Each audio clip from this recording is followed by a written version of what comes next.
Blessed are those who mourn, for they will be comforted. Quoted from the Bible, references the act of mourning, which is often the response to suffering. Suffering is a commonality among humans, resistant even to the passing of time, and is not something that should be avoided. Those who recognize this will be blessed because reward will often come afterwards. James Baldwin's Sonny's Blues and Sherman Alexie's The Approximate Size of My Favorite Tumor both deal with this potentially controversial statement. Both stories recognize the two sides that are commonly affiliated with a statement like this through the use of its characters. Different characters in each story held different beliefs, with some embracing the statement made above on how suffering needs to be recognized and confronted, and others rejecting it. The purpose in comparing stories like Sonny's Blues and The Approximate Size of My Favorite Tumor is to show that suffering is always going to be present, but that people will always deal with them in different ways, with no one way being more correct than the next. Suffering is highly prevalent in both stories by Baldwin and Alexie, but the reasons for it are very different. The brother whose name is not given tells the story of Sonny, the main character of Sonny's Blues. The brother points out in the first excerpt that Sonny had been picked up the evening before in a raid on an apartment downtown for peddling and using heroin. While this addiction to heroin was a type of suffering on its own, it was a different type of suffering that was much larger that led to Sonny's abuse of heroin. Sonny saw heroin as an escape route from the darkness of Harlem. Reflection on Sundays by the brother unveils the danger of this darkness. When he was a kid, the adults would sit around after church until it was almost dark outside. It was when they got up and turned on the light that they moved a little closer to that darkness outside. The darkness outside is what the old folks have been talking about. It's what they've come from. It's what they endure.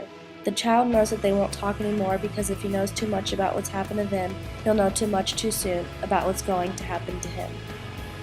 The darkness that is mentioned is describing the lives in general of the people that live in Harlem. It is showing that Harlem is a place where hardships are commonly endured. It is never ending, but a cycle, with the hardships being passed down from each generation to the next. The fact that the brother recognized this as a child means that Sonny most likely did as well, and Sonny reacted to it in a way easily accessible to him, which was heroin. Sonny did not use heroin in the first place to become addicted, but to escape the suffering linked to living in Harlem. However, his use of heroin led to his addiction and subsequently added on even more suffering for Sonny to endure.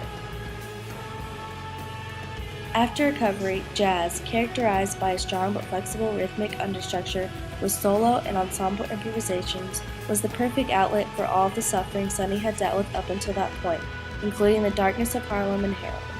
The sporadic nature of jazz that occurs because of its many improvisations mirrors Sonny's suffering.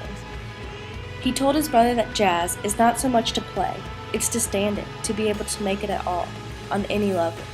Being able to deal with the improvisations while still maintaining a rhythm is the biggest challenge in jazz, and it is exactly what Sonny tried to do with his own life. His many attempted escapes from the darkness of Harlem were improvisations, but he could not maintain a steady life. His uptake of jazz gave him one more chance to get it right.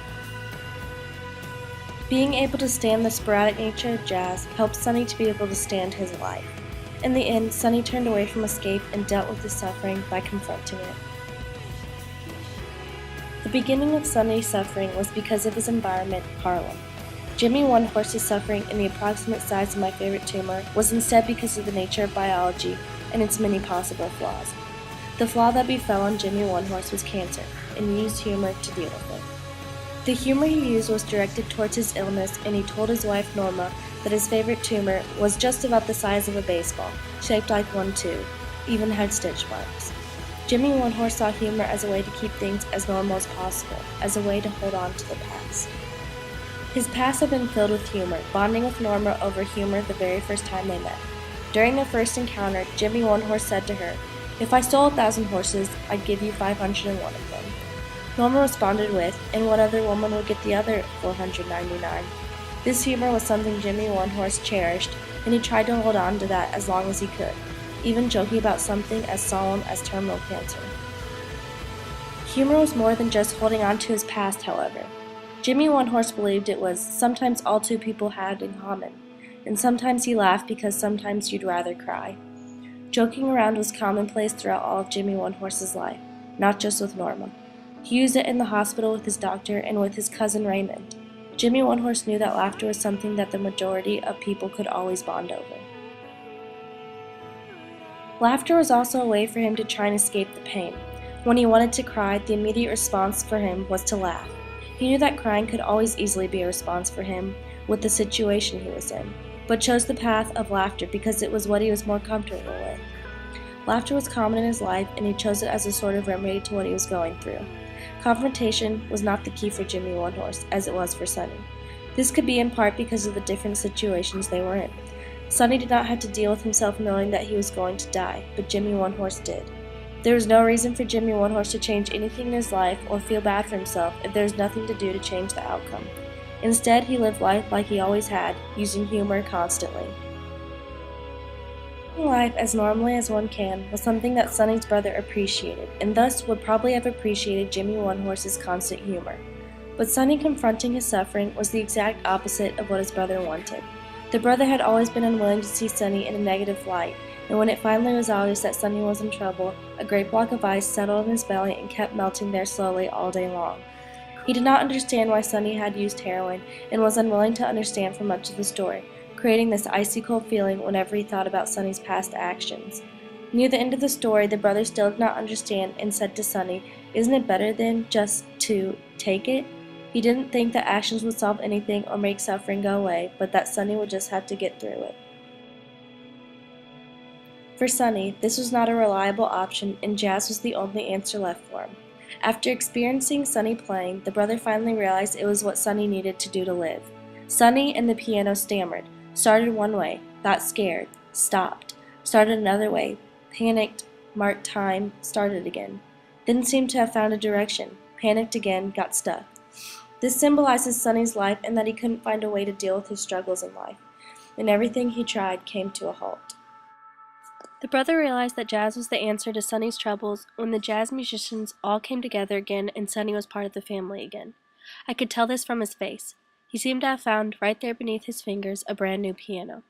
Listening to Sonny play, the brother knew that Sonny had tried so many times to find a cure to his suffering, and that he eventually did so through jazz. The brother finally respected the idea that suffering is completely subjective after listening to Sonny play. On the other hand, Norma's stance on dealing with suffering was more similar to Sonny's than Jimmy's. Confrontation, acceptable to Sonny, was also acceptable to Norma. Being humorous was the way in which Jimmy Onehorse dealt with his suffering, and Norma could not accept this. She believed people were supposed to show grief similar to her. When another tribal elder would die in a nursing home, she would weep violently, throw books and furniture. Norma was someone who believed that this was normal for someone in pain, but Jimmy Onehorse showed no pain, only humor. It was hard for her to understand why he dealt with his suffering in this way because it was so different from how she dealt with hers. Norma could not deal with this, and it took the time and space between them, consequence of her leaving him, to make her appreciate Jimmy's humor. When Norma went back to Jimmy Onehorse, she told him she had been living with another man, and the reason she came back was because he was so serious about everything. With this statement, she was showing Jimmy Onehorse that she finally accepts his humor as a response to his suffering. She could see that humor was an important aspect of Jimmy Onehorse's life, and because it was important to him, it was also important to her. In Norma's eyes, confrontation was not a necessary action Jimmy needed to take anymore, but instead was just an option available to him if or whenever he needed to take it. Sonny and Jimmy Onehorse had a lot of suffering to deal with in their lives, directly resulting from the darkness of Harlem and the sickness of cancer, respectively.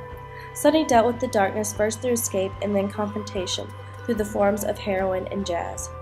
Jimmy Onehorse dealt with his cancer using humor for various reasons: to keep his life as normal as possible, to hold on to the common bond of laughter between humans, and even to try and occasionally escape the pain that terminal cancer brought to his life. The seriousness of their situations was evident, but they both knew that they needed to react relative to themselves to deal with their suffering. However, Sonny's brother and Jimmy Onehorse's wife Norma were not keen in accepting how they dealt with their suffering. Both stories, through the use of these different characters, offered contradicting views on how suffering should be dealt with. However, they both ended in making it clear that how people deal with suffering is completely subjective. By the end, both Norma and Sonny's brother came to accept Jimmy's and Sonny's actions. Not only is it essential for people to find their own way of dealing with tragedy, but also it is just as essential for other people to understand it. Only after both of these things can someone move past tragedy in their lives.